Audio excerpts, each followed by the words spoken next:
आजकल जो हमारे पास स्क्रीन्स का इस्तेमाल है, ऑनलाइन कामों की वजह से बहुत ज़्यादा बढ़ता जा रहा है। विटामिन ए इन सिचुएशंस में हमारे लिए बहुत ज़्यादा बेनिफिशियल है। मज़ीद इन्फॉर्मेटिव वीडियोज़ के लिए आप मरहम के चैनल को सब्सक्राइब करें।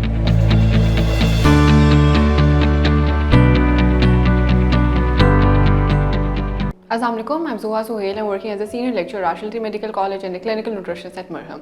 आज मैं आपके साथ जापानी फल के फ़वाइद के बारे में बात करना चाहूँगी।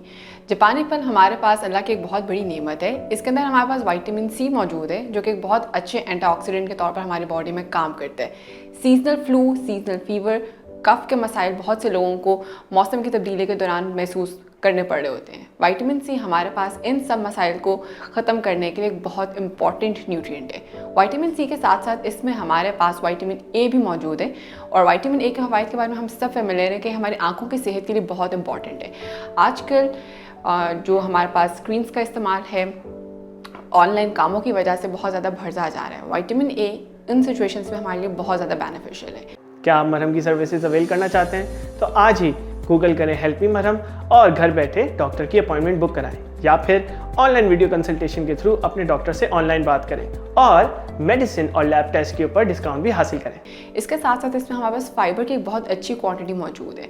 फाइबर हमारे पास उन पेशेंट्स के लिए बहुत बेनिफिशियल है जिनको वज़न कम करने का मसला है, उन लोगों के लिए बहुत अच्छा है जिनको डायबिटीज़ का मसला है, जिनको CVD का मसला है यानी कि दिल से रिलेटेड जिनको मराइज़ है, इन लोगों के लिए हमारे पास फाइबर बहुत ज़्यादा इंपॉर्टेंट है। इसके साथ साथ हमारे पास जापानी फल के अंदर ऐसे एंटीऑक्सीडेंट्स मौजूद हैं जो अर्थराइटिस के पेशेंट्स के लिए, कैंसर वाले मरीज़ों के लिए बहुत ज़्यादा बेनिफिशियल है।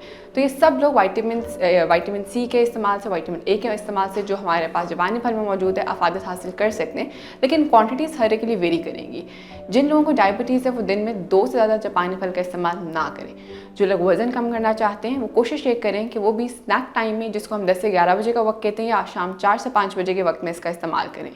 इसके अलावा उन लोगों को जिनको हाइपरटेंशन का मसला, ब्लड प्रेशर का मसला है, या खून की शरेयानें कोलेस्ट्रॉल के जमने की वजह से तंग हो चुकी हैं, वो लोग कोशिश करें कि वो दिन में 3 से 4 जापानी फल का इस्तेमाल करें।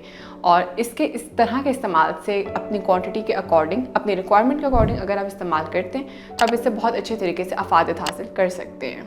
अगर आपके पास इससे रिलेटेड कोई भी क्वेश्चंस हैं तो आप कमेंट सेक्शन में जाकर हमसे सवाल कर सकते हैं, और अगर आप मेरे से अपॉइंटमेंट लेना चाहते हैं तो आप मरहम के प्लेटफॉर्म के ऊपर मेरे से कनेक्ट कर सकते हैं।